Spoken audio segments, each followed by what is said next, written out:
Allahu Akbar. Allahu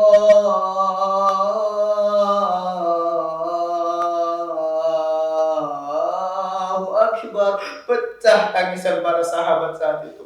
Mereka rindu kepada Rasulullah Sallallahu Alaihi Wasallam. Tatkala Bilal mengumandangkan azan yang didengar, mereka betapa rindunya kepada Rasulullah. Mereka anggap saat itu mereka bersama Rasulullah. Pun Bilal gak sanggup lagi melanjutkan azannya. Pun Bilal gak sanggup lagi mengungkapkan kata-kata kalimat azan selanjutnya. Karena suara Bilal pun sudah mulai habis karena tersedak dengan tangisan dan rindu kepada Rasulullah.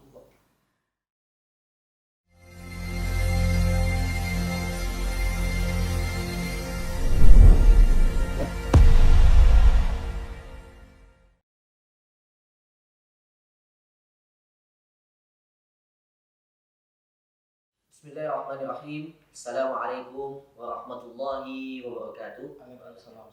Alhamdulillah wassalatu wassalamu ala Rasulillah wa ala alihi wa sahbihi wa mawala wa ba'd.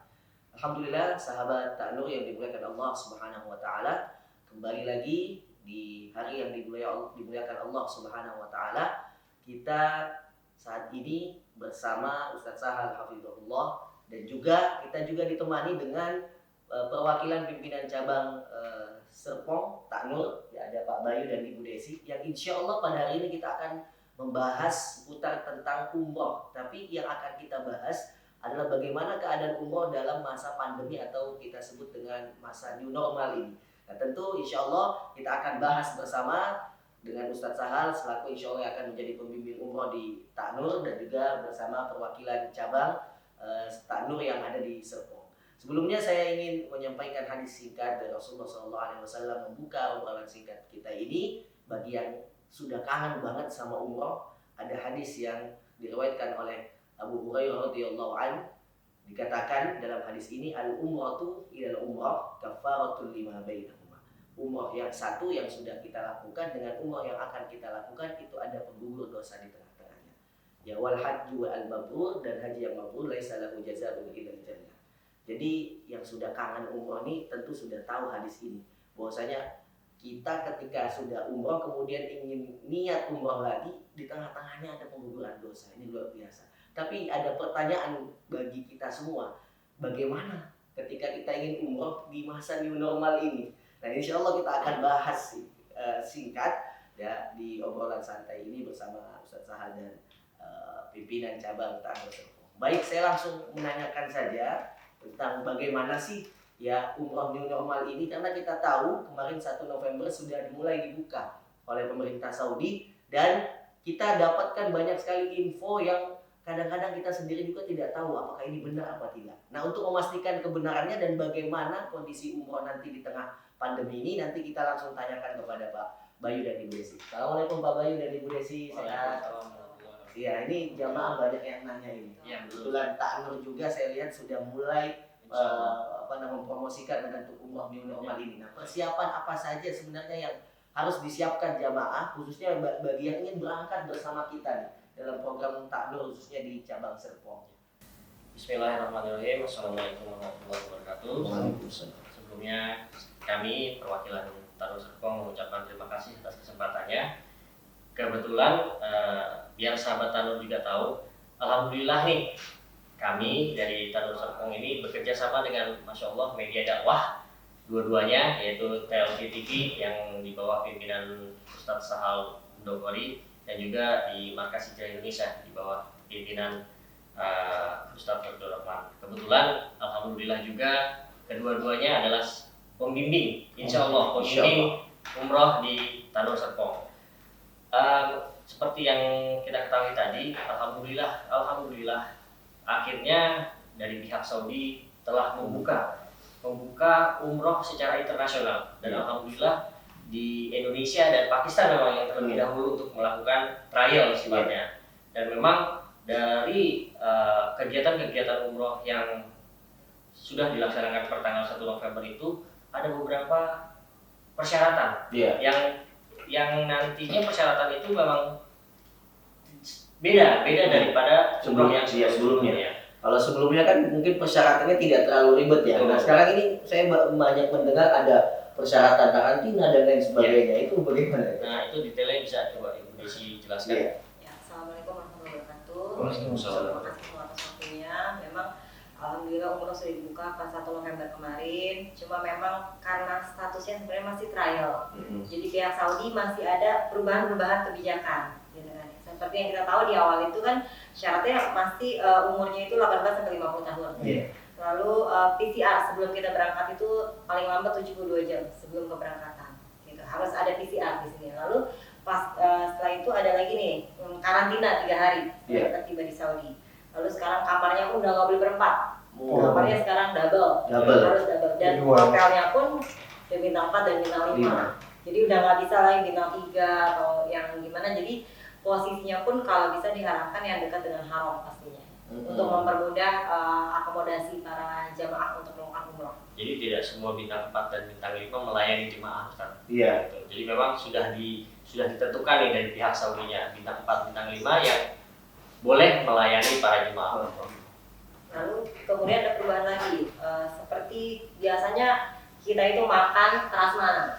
Jadi bebas kita mau makan apa, kita pilih yang mana yang kita suka. Sekarang udah nggak bisa. Jadi mohon maaf sekarang itu adalah kita dapat nasi box sehari 3 kali makannya. Jadi nanti bagi yang mau umroh siap-siap bawa cemilan. Pastinya bawa cemilan, bawa pop mie biasanya yang udah pasti orang Indonesia bawa tuh pop mie lalu cemilan-cemilan. Lalu ada perubahan lagi seperti bis sekarang kapasitasnya hanya 50%. Dan dulu satu grup itu bisa sampai 45. Sekarang hanya boleh 20 orang. 20 sampai 22. Jadi banyak sekali perubahan-perubahan yang dikondisikan sesuai dengan protokol Covid saat ini. Dan tidak ada lagi namanya city tour. Itu sebenarnya itu sedih banget. Nggak ada city tour, nggak ada gimana sebagai pembimbing. Ini jadi dan juga kita sebagai jamaah ini, aduh ya Allah nggak bisa jejak Rasulullah kita nggak bisa kita telusurin gitu. Dan itu hal itu yang cukup terenyuh juga bagi kami nih yang pas denger nggak ada city tour. Jadi otomatis jamaah hanya melakukan ibadah di hotel dan sesekali di masjid ya. Dan katanya itu lebih banyak jamaah dianjurkan untuk di hotel. Jadi sekarang gini, setelah kita nyampe sana, kita itu akan dikarantina 3 hari.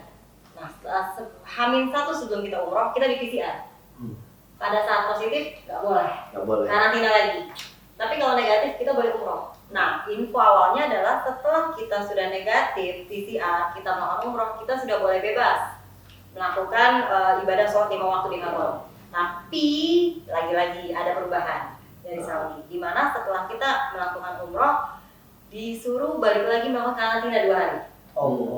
Jadinya sekarang ini memang benar-benar umroh, benar-benar kita cuma umroh saja. Di mana umroh pun cuma 1 kali. Kalau dulu kita bisa 2 kali, 3 kali, bisa badal. Sekarang hanya benar-benar umroh 1 kali. Jadi bayangkan gimana kita yang sudah kangen umroh itu dengan adanya kembalinya ke sana ini banyak perubahan. Dan yang sayang sekali dari kita cuma Masya Allah, gimana ya rasanya ya, sudah ketentuan yang mungkin Allah sudah menghendaki seperti ini ya, mungkin kapasitasnya mungkin umroh ini memang harusnya dijadikan memang sebagai ibadah. Kalau dulu kan jalan-jalan.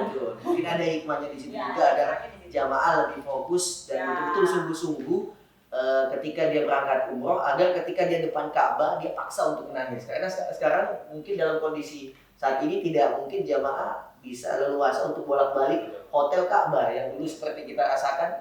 Membimbing jamaah bisa kapan saja. Nah ini mungkin ada hikmah betul yang disampaikan oleh Ibu Desi terkait perubahan protokol yang memang jamaah mesti adaptasi.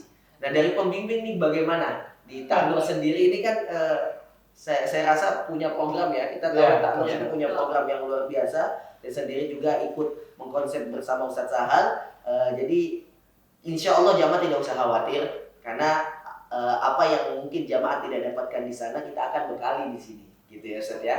Ya insya Allah penguatan konten itu yang akan kita kuatkan. Mungkin nanti bisa dijelaskan oleh Pak Bayu terkait kalau jamaah ingin gabung umroh bersama kita, khususnya di new normal ini, apa sebenarnya yang bisa didapatkan oleh jamaah dan kenapa jamaah mesti memilih kita gitu ya sebagai travel yang mesti dikhususkan untuk mengikuti umroh ketika new normal itu. Nah ini alhamdulillah ya, kita kita sudah buat konsep, Iya. kita sudah buat program yang masya Allah ternyata tuh kalau kita lihat dengan kondisi saat ini banget nih, cocok banget nih ternyata. Saya sampai merinding juga nih gitu kan ya.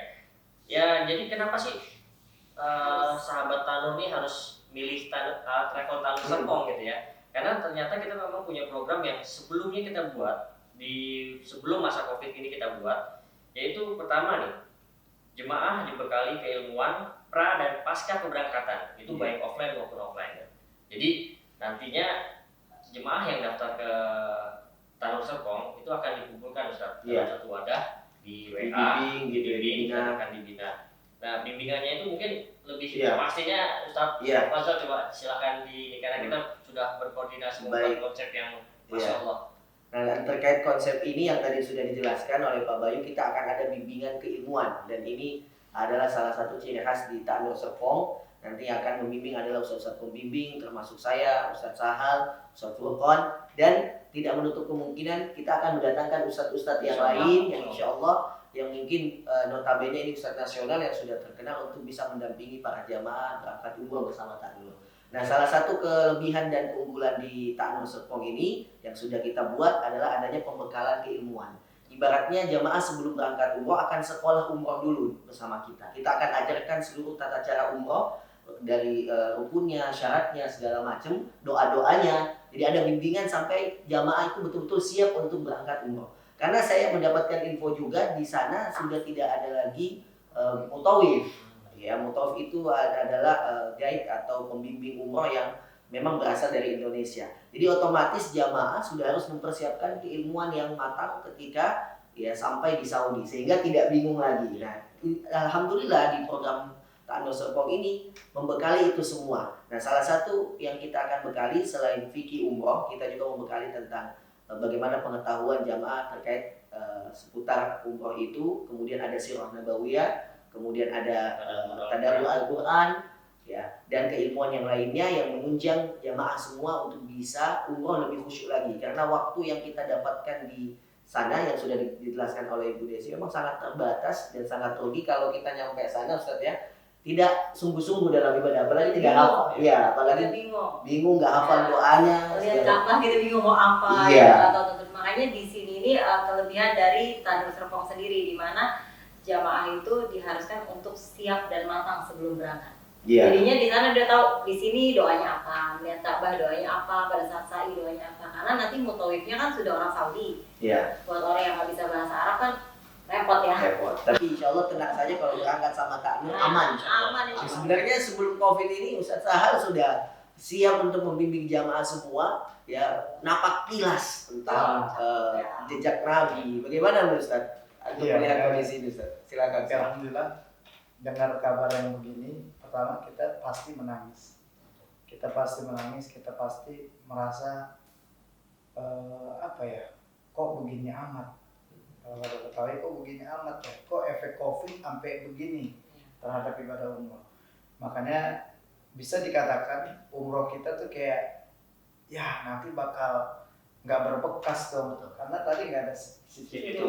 Justru itu yang membuat kita di situ dimana kita bisa tahu bagaimana Baki, bagaimana Uhud, bagaimana Jabal Rahmah, tempat-tempat yang kita akan kunjungi ini adalah napak tilas Nabi Muhammad SAW. Makanya lagi-lagi Allah berikan kemudahan buat sahabat Taknur yang nanti akan gabung bersama Taknur Serpong, cabang Serpong. Ini kita bekali di awal. Napak tilas Nabi kita juga sampaikan sebelum berangkat, sehingga ketika sampai Mekah tahu ternyata ini Mekah ya. Kenapa kok Mekah kotanya Jeddah? Boleh jadi memang ada sejarah di mana Hawa diturunkan, makanya Jeddah itu kan nenek. Itu panjang lebar kita akan sampaikan, dan nggak menutup kemungkinan kita ketika umroh nanti bersama Taknur cabang Serpong ini, sahabat Taknur akan kayakan hazanah keilmuan, sehingga sampai di Madinah, sampai di Mekah pun ikut merasakan ternyata Nabi pernah di sini loh, walaupun nggak secara langsung mendatangi tempat-tempat yang memang biasa kita tuju, kayak gitu. Dan sedikit gambaran Ustaz, kan konsep di awal itu kan ta'nur akan napak tilas Betul. bersama pemimpin. Nah sekarang kan sudah tidak ada Ustaz. Jadi nanti bagaimana jamaah ketika sampai di sana itu untuk kita membangkitkan semangat mempelajari sejarahnya itu Ustaz. Seperti apa yang bisa diberikan ta'nur gitu Ustaz dari program ini Ustaz? Paling pertama sebelum berangkat kita udah sentuh Dengan kajian kajian-kajian keilmuan. Ketika sampai di sana, paling kita lebih banyak menyentuh girohnya, ruhnya. Kalau posisi kita ada bersama Rasulullah SAW. sedang berada di kotanya gitu. Kotaknya, bagaimana Makkah, Rasulullah dari Makkah menuju Madinah. Bagaimana di Makkah Rasulullah menanamkan nilai-nilai tauhid yang sampai akhirnya hijrah di Madinah, yang mana ini Madinah kota Nabi yang sangat luar biasa. Saya merinding nih kalau ngobrol gini nih. Sayangnya jamaah memang tidak bisa mengunjungi titik-titik tertentu Ustaz ya. Tuh. Cuman nanti insya Allah jangan khawatir ya, Tetap kita akan ini saja. Iya. Walaupun mereka nggak mendatangi titik-titik itu, tetap kita akan bawa suasana. Ya, jadi Kita akan bawa suasana yang ikut umroh, jamaah yang ikut umroh, seakan-akan mereka akan memang tetap nggak menghilangkan rasa. Gregetnya ada Jadi, gitu. Greget itu tetap pada kita akan saat usahakan. kajian itu akan kita coba visualisasikan gimana Iya. sih titik-titik Jabal Rahmah, Jabal Uhud, Gua Hiro, gitu. Iya. Dokumentasi-dokumentasi itu kan yang sebenarnya sayang sekali kalau kita nggak bisa kunjungi. Cuma Iya. kalau Allah memang kondisi saat ini tidak mengizinkan kita untuk mengunjungi titik-titik tersebut yang dimana itu sebenarnya adalah napak tilasnya Rasulullah. Iya. Nah, Kenapa? iya. Kenapa sampai tercetus konsepsi ini gitu kan? Karena sebelumnya dengan kondisi tidak COVID pun kita juga belum yakin nih umroh kita nih diterima apa enggak sih dengan kekurang tahuan kita, dengan keilmuan kita yang kurang gitu kan. Akhirnya dengan kondisi COVID ini ya Masya Allah memang konsep-konsep ini insya Allah akan lebih cocok gitu. Nah, jadi ini sudah membuat sedikit hati para kangen umroh ini sudah lega ya. Meskipun memang tidak bisa kita bayangkan bagaimana nanti umroh di new normal ini. Iya. Apalagi yang sudah pernah berangkat umroh pasti perbedaannya sangat jauh saja. Apalagi harus berulang-ulang PCR. Iya. Iya, itu juga yang Saya aja di Indonesia sampai sekarang masih menolak. Karena nantinya akan ketakutan sendiri para calon jemaah itu, aduh PCR gua tes gua positif apa negatif nih ya? Iya. Bisa umroh nggak atau enggak nih ya? Iya, Gitu. betul.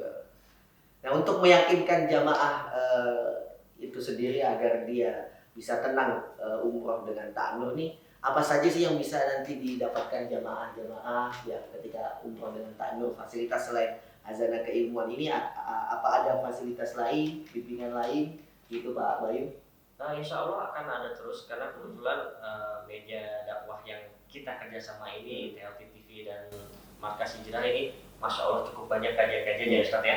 Yang nantinya akan terus kita sirami dengan kerohanian kita yang ibaratnya untuk keimanan kita ini lebih meningkat lagi gitu Ustaz. Jadi inilah keunggulan dari Tanur Serpong, insya Allah akan lebih meningkatkan keimanan para calon jamaah apabila sahabat Tanur ikut dengan program Dia Tanur. boleh dibahasakan berasa umroh ketika umroh memang umroh. Betul. Kan kebanyakan ketika mereka umroh kok begini doang, Iya. nggak berbekas. Nggak berbekas. Betul sekali. Nah ini yang menarik nih, pertanyaan jamaah pasti tidak jauh dari kisaran harga berapa sih? Nah itu pasti. Betul. Kalau udah konsepnya sebagus Ya. ini pasti Apa sih mereka, harga? mereka pengen ikut. Nah kita akan tanya ke Pak Bayu dan Ibu Desi berapa harganya untuk saya bisa bayar mengikuti program dan konsep di Ta'nur Serpong ini agar umrohnya bisa lebih bermakna gitu. Sebenarnya kalau dari segi harga sebenarnya ini karena ada protokol COVID yang harus kita patuhi tadi itu di mana bis 50% kapasitas, lalu hotel juga double dan hotel bintang 4 bintang 5. Jadi pastinya akan ada perubahan yang cukup signifikan dari segi harga. Jadi kalau bisa kemudian sebelum itu juga kan ada PCR sebelum kita berangkat. Gitu. Jadinya memang banyak komponen-komponen yang tadinya tidak masuk loh dalam perhitungan umroh sebelum new normal ini. Oh iya, ditambahkan juga pas pada saat PCR di keberangkatan itu kita diharuskan 1 hari transit sebelum keberangkatan. Jadi kalau misalnya keberangkatannya di Jakarta ya kita harus 1 hari dulu di hotel di Jakarta sebelum kita berangkat umroh. Ya, jadi kalau memang berminat kisaran harga ya. Iya, Nggak kisaran bisa harganya, ngasih, betul. ya, Iya. start from-nya sekarang itu start from itu di kisaran 30-an. 30-an. Iya. Berarti mungkin dari sebelumnya bisa naik sekitar 30% lebih ya. 30% lebih ya. Tapi insya Allah itu tidak menghilangkan semangat dan niat kita, karena insya Allah ketika kita niatkan ibadah, jalan untuk menuju ibadah itu pasti Allah buka. Walladzina jahadu fina lanahdiyannahum subulana. Itu kata Allah, siapa yang sudah sungguh-sungguh ingin berjuang di jalanku, karena perlu diketahui teman-teman, ya, yang memberangkatkan kita umroh itu adalah Allah. Ketika kita sudah punya niat, kemudian jihad yang sungguh-sungguh, insya Allah akan berangkat. Berapapun biayanya itu Allah akan mampukan kita. Karena umroh juga perlu diketahui adalah jihad. Dalam hadis yang diriwayatkan Aisyah radhiyallahu anha, Aisyah pernah bertanya kepada Rasulullah SAW, adakah jihadnya bagi perempuan? Ya, kemudian kata Rasulullah SAW, ada. Apa itu jihadnya perempuan? Haji dan umroh itu adalah jihad bagi perempuan. Maka umroh ini adalah jihad. Maka ketika kita berjihad, insya Allah bersungguh-sungguh, insya Allah Allah akan mudahkan jalan-jalan kita menuju Baitullah. Nah ini menarik Ustaz, tentang bagaimana yang sudah kangen umroh agar bisa sampai ke Baitullah Ustaz. Dengan biaya yang sudah tadi kita ketahui ini mendekati angka 30, yang kalau normal itu 30 udah bisa situ tuh Ustaz. Ya. Bukan hanya di Mekah dan Madinah, bisa ke Turki, udah plus plus. Turki gitu ya. Nah ini gimana Ustaz untuk antum meyakinkan para jamaah semua untuk tidak khawatir akan kondisi saat ini Ustaz? Ketika Nabi Ibrahim alaihissalam yang awal mula diperintahkan Allah untuk mendatangkan semua manusia di seluruh dunia, bahkan Nabi Ibrahim bertanya kepada Allah, "Kaifa yad'un nas?" Bagaimana cara saya memanggil semua manusia, Allah? Ini sebuah konsep Quran yang sangat menarik karena ada penanaman nilai tauhid di sini. Nah, kan dulu memang nggak ada apa-apa. Nggak ada sosmed ya? Nggak ada Facebook, nggak ada, media juga nggak ada, nggak dan ada. semuanya nggak ada. Tapi gimana caranya? Yang penting kita ngajak dulu. Jadi ngajak alaika dakwah wa alaina balagh. Jadi kita ngajak dulu dan nanti Allah yang akan nyampaikan. Jadi intinya bagi teman-teman semua, sahabat Ta'nur yang dimuliakan Allah Subhanahu wa taala, Allah yang akan mampukan kita, Allah yang akan gedor-gedor hati kita agar kita bisa berangkat menuju Baitullah, menjadi tamunya Allah. Saya yakin di saat ini umroh ini memang berbeda karena kesungguh-sungguhannya juga berbeda. Jadi Allah Dari segi melihat pandemi, keuangan Terus tentu pahalanya akan berbeda Ustaz. Orang yang berangkat umroh di masa pandemi dan yang tidak pandemi ya. Jadi memang keuangannya juga, dan itu akan terlihat benar-benar kesungguhannya. Aku pengen buat umroh. Dia boleh jadi di masa pandemi dia nggak punya duit, tapi dia dia cicil duit itu buat umroh. Itu luar biasa sebenarnya. Makanya harus yakin kepada semua jamaah. Kalau misalkan saat ini kita punya uang sekian juta, niatkan dari sekarang, ya Allah saya pengen berjumpa atau mendatangi rumahmu ya Allah. Niatin. Demi Allah, Allah akan mudahkan itu. Luar biasa. Jadi tadi Ustaz Sahal menambahkan kalimat yang penting yang bisa dicatat oleh jamaah, niatkan saja dengan usaha, azam. Yang dimaksud di sini adalah azam ya Ustaz ya. Ketika sudah ada niat, usaha dengan apa yang sudah kita niatkan, yaitu ya kita menabung, ya mudah-mudahan ada satu waktu Allah buka pintu rezekinya kepada kita dan akan mudahkan kita untuk berangkat. Nah sebelum kita bertanya kepada Ustaz Sahal lagi, tadi kan sudah perkiraan ini ya, range harganya. Kemudian dengan minimal harga seperti itu, jamaah berarti hanya bisa mengakses ketika di sana fasilitas hotel dan bintang 4, bintang 5 sekaligus juga dengan manasik umroh saja. Berarti itu biaya yang pasti jangan bertanya 30 juta itu biaya apa saja, karena city tour tidak ada, kemudian yang lain-lain nggak ada gitu. Mungkin banyak jamaah yang ingin tahu komponen 30 juta itu bisa naik 30% itu bekaknya gimana gitu ya. Bekaknya naiknya itu di mana gitu. Sebenarnya kalau dari segi biaya seperti yang saya bilang kan, dari bis kita kapasitas kelalahannya 50%. Berarti seharusnya biaya bis yang bisa dibagi ke 45 orang, automatically jadi dibagi 20 orang. Otomatis harga jadi lebih tinggi. Lalu kan hotel yang tadi bisa berempat, lalu jadi double, automatically juga harga jadi lebih tinggi. selain itu juga kan akan ada asuransi COVID. Dari pihak Saudi Jadi asuransi COVID dari Saudi. Waktu itu kan sudah ada ya kenaikan visa sebelum di normalnya kenaikan visa, lalu ada penambahan dari asuransi. Sekarang ada asuransi untuk COVID, gitu kan. Nah selain itu juga seperti biasa saya sebutkan tadi ada biaya PCR sebelum kita berangkat. Dan kita nggak tahu nanti kebijakan akan ada perubahan lagi atau tidaknya setelah sebelum kita pulang ke Indonesia, apakah akan harus di PCR lagi? Kalau memang harus ada di PCR lagi, berapa biayanya? Jadi memang banyak selain itu juga Saudi menerapkan kenaikan pajak dari hotel sebesar 30%. Oh.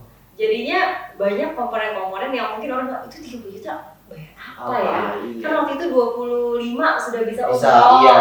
Nah jadinya komponen-komponen itulah yang menyebabkan peningkatan yang cukup signifikan dari segi nominal harga. Kayak hotel buat isolasi. Ya. Iya, betul. Kan nambah juga ya. Nambah juga. Jadi memang bisa dapat informasi juga. Jadi setiap hotel yang ditunjuk oleh pihak Saudi itu mereka diwajibkan untuk menyediakan satu ruangan khusus untuk nauzubillah nanti kalau misalnya para jemaah itu yang terkena positif COVID. Bukannya satu, jadi dia itu menyiapkan Satu harus wajib menyisikan 10% dari kapasitas hotelnya dia. Iya. Jadi itu harus kosong. Itu nggak boleh diisi. Oh. Gitu. Jadi kan ibaratnya kalau dia punya 200 kamar, 20 kamar tuh nggak boleh diisi. Jadi kan itu kosong ya. Kosong. Automatically kan ada biaya pemeliharaan yang tadinya harus didapatkan dari pengisian kamar-kamar itu sekarang jadi nggak ada. Jadi cost-nya itu naik karena memang lebih banyak kepada mengikuti protokol kesehatan. Belum, tapi Anda yakin, saya yakin Bismillah dengan izin Allah. Boleh jadi ke depannya ini udah nggak ada lagi. Karena Anda yakin sampai detik ini ketika Rasulullah janjikan Dajjal aja nggak bisa nembus Makkah Madinah. Dajjal, makhluk yang nggak terkalahkan, tapi dia bisa dikalahkan sama Nabi Isa alaihissalam, nggak bisa nembus Makkah Madinah. Tapi ketika COVID ini Anda yakin dengan izin Allah dia juga sebenarnya karena Makkah Madinah memang kota yang dijaga oleh Allah. Jadi dan malaikat-malaikat. kita husnuzon kepada Allah Subhanahu wa taala, jangan khawatir ya karena memang takdir itu di tangan Allah. Kita juga tetap usaha dengan menjaga jarak, kesehatan, mengikuti tetap protokol kesehatan. Nah, tapi kalau boleh kita tahu nih Tak Nur kapan sih ingin berangkat umroh nih? Pasti jamaah juga udah. Tadi kan udah tahu programnya, udah tahu harganya. Nah, kapan kita bisa join sama Tak Nur? Kapan Tak Nur akan berangkat ini bersama Ustaz Sahal dan pembimbing-pembimbing yang lainnya? Gitu. Kita Januari atau Februari. Kenapa kita agak mundur? Karena ya seperti tadi kita bilang di awal ada program seperti ini harus masuk sekolah dulu. Iya. Harus masuk sekolah dulu, ikutin programnya dulu supaya nanti kita di sana sudah nggak bingung. Oh doanya di sini apa ya? Lalu tempat-tempat mustajab di mana berdoa. Lalu pokoknya hal-hal yang memang harus didapatkan di sekolah. Iya. Jadi, sekolahnya umroh ini. Masya Allah, Insya Allah kita tunggu bulan 1 atau bulan 2 tahun depan. Maka dari sekarang jamaah yang sudah memang punya niat ya dan betul-betul ingin umrohnya berkualitas, sabar, tunggu sedikit. Insya Allah di bulan 1 dan bulan 2 jamaah bisa bergabung bersama kita dan betul-betul bisa menikmati ibadah umroh dan bisa merasakan khusyuknya ibadah di depan Ka'bah dan bermunajat di hadapan Allah Subhanahu wa taala. Jadi tapi jangan khawatir, sebentar lagi bayarnya keluar nih. Jadi kita bisa daftar ya. Untuk keberangkatan kita di Januari Februari itu cuma hanya untuk mempersiapkan dari kesiapan mental kita untuk beribadah. Tapi kalau daftar tetap dong. Oh, jadi kalau pendaftaran sudah akan dibuka secepatnya insyaallah. Jadi tinggal tunggu saja, jangan lupa yang belum follow IG-nya ya, silakan follow IG Tak Nur Serpong yaitu Kangen Umroh. Fanpage-nya juga. Kemudian kalau ada sesuatu bisa kontak ya di nomor ini. Ya ketika ingin bertanya sesuatu kepada pihak perwakilan Tak Nur Serpong yang Masya Allah konsepnya sangat luar biasa. Dan terakhir kita ingin mendengarkan closing statement dari Ustaz Sahal sekaligus juga muhasabah ya. Closing statement gimana sih? Muhasabah. Apakah dengan kondisi COVID ini memang kita tuh para jemaah harus tetap umroh apa enggak nih gitu? Iya, gitu. Karena memang yang jadi pertanyaan seperti ini Ustaz. Ada jamaah yang ya sebenarnya tidak dibolehkan untuk berkeluh kesah. Tapi manusia kan innal insana khuliqa halu'an. Pasti kalau kesah ada yang berpikir, ya Allah kenapa dulu saya nggak berangkat umroh yang kemarin. Ada yang menyesal juga ketika dia mengundur keberangkatan umrohnya yang tadinya belum pandemi, sekarang sudah pandemi. Dan sekarang dia malah mikir, aduh umroh saat dia mau nunggu yang Setelahnya normal juga nggak tahu Ustaz kapan. Maka ada yang galau juga antara berangkat enggak Ustaz. Gimana untuk bisa meyakinkan para jamaah kita untuk tetap ketika sudah ada uangnya jangan ditahan, segerakan untuk berangkat Ustaz. Silakan Ustaz. Alhamdulillah. Lagi-lagi umroh ini adalah panggilan Allah. Jadi lagi-lagi umroh ini adalah Allah mampukan untuk berangkat. Berapa banyak orang-orang yang memiliki harta banyak tapi belum bisa berangkat umroh dan haji. Kenapa? Karena Allah belum mampukan. Dan berapa banyak orang-orang yang saat ini dia belum mempunyai harta begitu banyak untuk umroh, tapi Allah mampukan berangkat. Lagi-lagi pertama husnuzon pada Allah Subhanahu wa taala. Saya ingin ajak kepada semua sahabat taklim. Saya ingin ajak semua merenung sejenak. Coba saya ingin ajak semuanya untuk sama-sama meresapi bagaimana Muhammad Rasulullah SAW. Coba kita bayangkan di saat itu kita berada di sekitar Rasulullah SAW. Tahukah kita? Saat itu Madinah pecah tangisan para sahabat. Di saat itu di Madinah Al-Munawwarah ini nggak ada satupun yang mampu mengucapkan kata-kata tatkala terdengar kabar Muhammad Rasulullah meninggal dunia. Utsman bin Affan radhiyallahu anhu tak sanggup mampu mengangkat kepalanya karena betapa sedihnya tatkala mendengar orang yang dicintai meninggal dunia. Sahabat-sahabat yang lainnya pun tak sanggup mengucapkan satu kata pun tatkala mendengar kata Muhammad Rasulullah meninggal dunia. Pecah tangisan para sahabat saat itu. Coba kita bayangkan sejenak. Rinduκah kita kepada Rasulullah? Sayangkah kita kepada Rasulullah? Cintakah kita kepada Rasulullah Sallallahu Alaihi Wasallam? Pernah mendengar bagaimana kisah Bilal bin Rabah tatkala begitu rindunya kepada Rasulullah? Tatkala Rasulullah meninggal dunia, Bilal meninggalkan kota Madinah. Izin kepada Abu Bakar Siddiq radhiyallahu anhu untuk meninggalkan kota Madinah. Gak sanggup. Tatkala Bilal berada di Madinah, karena tidak ada Rasulullah di sampingnya, karena tidak ada Rasulullah di hadapannya, karena tidak ada Rasulullah bersamanya. Bayangkan, sosok Bilal bin Rabah terompahnya sudah berada di surganya Allah, tapi betapa dahsyatnya kerinduannya kepada Rasulullah SAW. Sampai akhirnya ketika Bilal ada di Syam, di malam itu Bilal bermimpi bertemu Rasulullah SAW. Sampai Rasulullah dalam mimpi Bilal mengatakan, "Ya Bilal, lima jalan tazuruni, kenapa kau tidak mengunjungi aku wahai Bilal?" Tersentak bangun Bilal saat itu. Bangun begitu dahsyatnya, kaget karena Rasulullah hadir di dalam mimpinya. Bahkan keluarganya bilang, "Ada apa Bilal?" "Aku bermimpi Rasulullah. Apakah engkau gak rindu dengan aku wahai Bilal?" Jamaah yang dimuliakan Allah Subhanahu wa taala. Bilal sampai gak mampu menahan sedihnya tatkala ditanya oleh Rasul, "Apakah kamu tidak rindu kepada aku wahai Bilal?" Coba. Apakah kita tidak rindu kepada Rasulullah Sallallahu Alaihi Wasallam? Akhirnya di malam itu terbangun Bilal, nggak ada satupun air mata yang tidak bisa ditahan oleh Bilal. Pecah tangisan Bilal di malam itu, menangis tersedak-sedak yang sangat luar biasa. "Ya Rasulullah, aku rindu kepadamu ya Rasulullah." Sampai akhirnya Bilal memutuskan untuk pergi ke Madinah. Nggak berpikir panjang berapa jauh jaraknya dari Syam menuju Madinah untuk dia tempuh.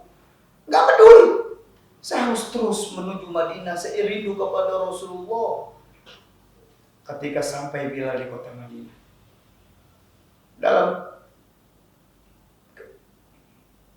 ketika Bilal sampai di kota Madinah, dalam perjalanan dengan Bilal betapa rindunya kepada Rasulullah SAW. Ketika Bilal sampai di kota Madinah, dia melihat bagaimana tembok-tembok kota Madinah. Dia merasakan betapa dulu saya bersama Rasulullah. Dia rindu kepada Rasulullah. Dulu saya bersama Rasulullah, berjuang bersama Rasulullah. Sampainya Bilal disambut oleh sahabat-sahabat Nabi yang mulia. Sampai akhirnya ada dua anak kecil mendekati Bilal. "Ya Bilal, tidakkah engkau ingin azan bersama kami? Aku rindu mendengar azanmu yang saat itu ada bersama kaki kami, ya wahai Bilal." Tahukah siapa dua anak ini? Dia Hasan radhiyallahu anhu dan Husain radhiyallahu anhu. Bilal melihat wajah Hasan yang katanya wajah Hasan ini mirip kepada Rasulullah, kemudian melihat kakinya Husain yang ini mirip kepada Rasulullah. Gak sanggup menahan air mata Bilal tatkala berhadapan dengan Husain dan Hasan radhiyallahu anhuma. Wahai Bilal, tidakkah kau ingin azan? Kami rindu kepada kaki kami Muhammad Rasulullah. Bayangkan, di saat itu pecah tangisan para sahabat yang gak sanggup ketika melihat Bilal kembali ke Madinah Al-Munawwarah. Akhirnya berulang-ulang Bilal melihat wajahnya Hasan yang ini mirip Rasulullah. Berulang kali Bilal melihat kaki dari Husain radhiyallahu anhu ini mirip kakinya Rasulullah. Akhirnya Bilal mulai menaik tempat di mana saat itu Bilal azan, mengumandangkan azan di hadapan Rasulullah. Kemudian Bilal dengan diri dengan tegak siap untuk mengumandangkan azan. Allahu Akbar, Allahu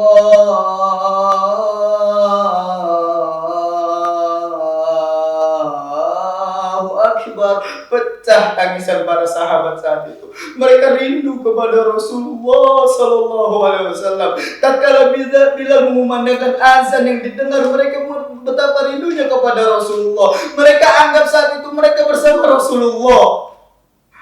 Pun Bilal gak sanggup lagi melanjutkan azannya. Pun Bilal gak sanggup lagi mengungkapkan kata-kata kalimat azan selanjutnya. Karena suara Bilal pun sudah mulai habis karena tersedak dengan tangisan dan rindu kepada Rasulullah. Kemudian lanjut Bilal berusaha untuk lanjut azan yang keduanya. Allahu Akbar, Allahu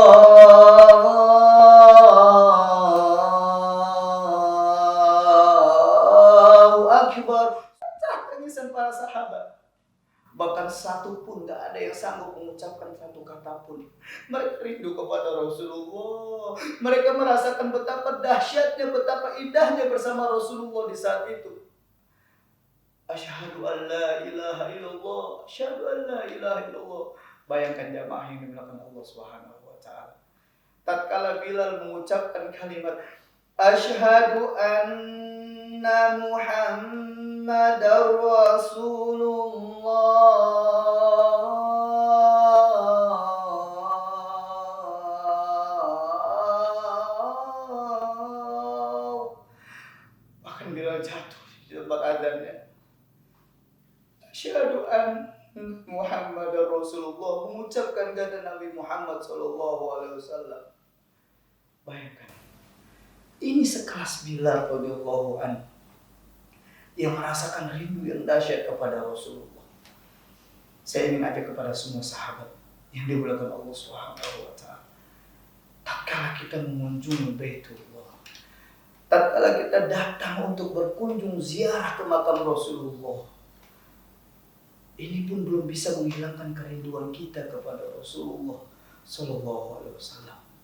Oleh karenanya mari terus kita berdoa kepada Allah agar Allah mampukan kita untuk bisa mendatangi kota di mana Rasulullah menapak tilas di dalam sejarah itu. Kita berdoa kepada Allah, semoga Allah mampukan kita mendatangi bahkan berziarah kubur ke makam Rasulullah. Kita lihat bagaimana makam Rasulullah Sallallahu Alaihi Wasallam. Kita bayangkan betapa dahsyatnya kalau kita ada di sekitar Rasulullah Sallallahu Alaihi Wasallam. Dan tentunya kita berharap semoga Allah kumpulkan kita di surga bersama Rasulullah Sallallahu Alaihi Wasallam. Masya Allah, luar biasa persahabatan antum ini mengingatkan kita bahwasanya tujuan umrah itu bukan hanya kita datang kepada Allah, meminta hajat-hajat kita, meminta segala apa yang kita inginkan, tetapi juga ini adalah bentuk kerinduan kita kepada Rasulullah Sallallahu Alaihi Wasallam. Jangan mengaku cinta kepada Nabi Muhammad jika cintamu tidak bisa engkau tunjukkan. Rezeki sudah ada di tangan kita, nikmat yang banyak sudah ada berada di sekitar kita, tinggal kita mau apa tidak. Maka ini luar biasa apa yang disampaikan oleh Ustaz Sahal. Jadikanlah niat kita umroh ke depan di masa new normal ini, meskipun kondisi memang tidak memungkinkan untuk kita bisa ibadah seluas mungkin, semudah mungkin, tapi tadi dengan niat cinta kepada Allah, cinta kepada Rasulullah Sallallahu Alaihi Wasallam, insya Allah itu yang akan dicatat oleh Allah Subhanahu Wa Taala. Hadis terakhir yang saya ingatkan kepada teman-teman semuanya, bahwasanya beribadah umroh, ziarah umroh itu adalah salah satu jihad dan pahala yang luar biasa. Yang dikatakan di dalam hadis, la tasyuddu rihal illa fi thalas. Tidak dipaksakan seorang muslim untuk berkunjung ke satu tempat kecuali ketiga tempat ini. Kita mesti paksakan diri kita. Kita mesti kuatkan diri kita untuk berangkat ke tiga tempat ini. Apa itu? Al-Haramain, Makkah dan Madinah, dan yang ketiga Masjidil Aqsa. Maka doalah di sujud terakhir kita, pesan Ustaz saat tadi, Allahumma rzuqna ziyaratal haramain.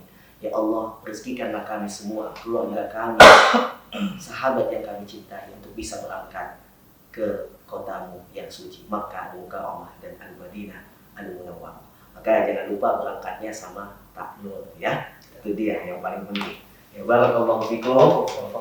Ustaz Sahal atas muhasabah yang luar biasa, begitu juga Pak Bayu dan Ibu Desi yang sudah menjelaskan tentang bagaimana teknis nanti berangkat umroh ketika jamaah semua, ya khususnya bersama kita akan berangkat di masa new normal ini. Mudah-mudahan Allah mudahkan semua niat baik kita dan Allah catat ini sebagai pahala di sisinya. Amin amin ya rabbal alamin. Itu saja yang mungkin dari sahabat Kak Nur bisa kami sampaikan dan menyapa semua jemaah yang sudah kangen banget umroh. Terakhir saya ingatkan lagi, jangan lupa di follow IG-nya Kangen Umroh, dan juga ketika ada yang ingin bertanya apapun itu terkait harga, teknis dan lain sebagainya, pendaftaran bisa dikontak di nomor ini. Kebetulan kita juga punya website-nya, Ustaz. Ada website-nya juga, bisa daftar, bisa secara online. Alhamdulillah. Jadi lebih mudah lagi, Pak. Lebih mudah lagi. Sekarang kita udah teknologi udah canggih, tinggal ketik aja online, insya Allah. Alhamdulillah. Jadi jangan lupa nanti semua info-infonya akan diupdate di IG Kangen Umroh Ta'anur Serpong ini. Barakallahu fikum jami'an. Assalamualaikum warahmatullahi wabarakatuh. لبيك اللهم لبيك لبيك لا شريك لك لبيك إن الحمد والنعمة لك والملك لا شريك لك لبيك اللهم لبيك لبيك لا شريك لك لبيك إن الحمد والنعمة لك والملك لا